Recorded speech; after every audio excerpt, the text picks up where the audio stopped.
Olá pessoal, tudo bem? Meu nome é Maria Eugênia Bife e a gente vai conversar um pouquinho nesse curso sobre o preâmbulo constitucional e princípios fundamentais da Constituição Federal de 88. Os artigos eles vão do preâmbulo até o artigo 4º da Constituição. E na aula de hoje a gente vai focar um pouquinho no preâmbulo constitucional. Vamos entender um pouco como funciona. Qual é a estrutura que existe na Constituição Federal? Ela tem um preâmbulo, 9 títulos e um ato de disposição transitória. O que é, então, essa primeira parte, o preâmbulo constitucional? A gente pode dizer que um preâmbulo constitucional é um texto introdutório, um prefácio. Seu objetivo é básico. Ele vem trazer os valores que norteiam a Constituição Federal. Ele deve servir, na verdade, como uma orientação para uma correta interpretação e aplicação eficiente e eficaz das normas constitucionais. Ele é aquela lupa que direciona o caminho por onde a gente deve seguir.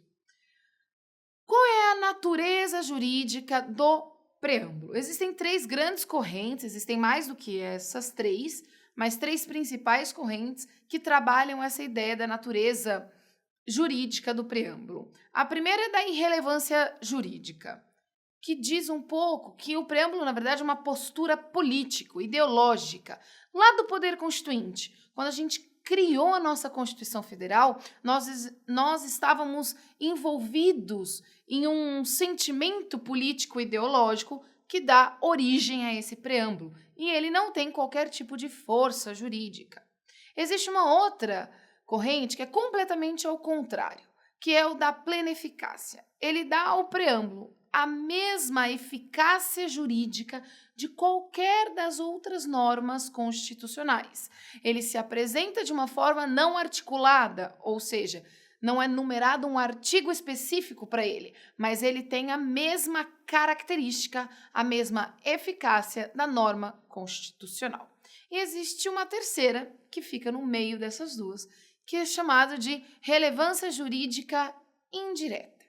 A relevância jurídica indireta, ela considera que o preâmbulo possui características da Constituição, ele tem uma força ideológica, mas como ele não é articulado, ele não pode ser considerado com a mesma natureza e eficácia das outras normas constitucionais. Essas são as 3. Bom, Miranda já define que o preâmbulo da Constituição, na verdade, ele pode ser proclamado mais ou menos solene, com mais ou menos significados, anteposta ao articulado constitucional, e ela não é uma atribuição necessária da Constituição Federal. Ele não é um componente indispensável, mas ele é tão somente um elemento natural da Constituição feita em um momento de ruptura histórica e de grande transformação político-social, a nossa Revolução. O Supremo Tribunal Federal enfrentou diversas vezes esses questionamentos e concluiu que o preâmbulo constitucional não se situa no âmbito do direito, mas tão somente no da política e na questão ideológica do constituinte. Então, ele abraçou a tese da irrelevância jurídica do preâmbulo constitucional. Lá no nosso preâmbulo, a gente fala de Deus. Por vezes a gente escuta e a gente lê, quando lemos a Constituição, no seu preâmbulo, que estamos sobre a proteção de Deus. E isso veio a ser discutido quando da realização das constituições estaduais. Essa ideia de proteção de Deus também deve ser reproduzida nas constituições dos estados brasileiros. A gente tem que lembrar que desde 1890, pelo decreto 119A, existe a separação entre Estado e Igreja.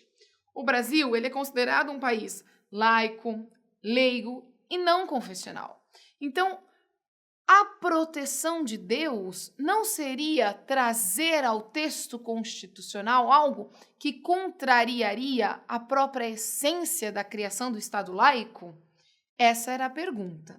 Bom, Todas as constituições brasileiras, exceto a de 1891, que foi logo após a separação do Estado da Igreja, e a de 1937, invocaram a ideia de proteção de Deus quando elas foram promulgadas. Nos âmbitos estaduais, apenas a Constituição do Acre não utilizou essa expressão.